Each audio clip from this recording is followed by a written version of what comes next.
বাংলাদেশের জনপ্রিয় অভিনেত্রী কেয়া পায়েল নাকি মা হতে চলেছেন, এমন খবর এখন ছড়িয়ে পড়েছে চারদিকে।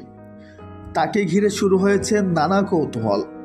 অভিনয় ক্যারিয়ারের শুরু থেকেই নানা চমক দিয়ে দর্শকের মন জয় করা এই তারকা এবার নাকি জীবনের নতুন অধ্যায়ে প্রবেশ করছেন।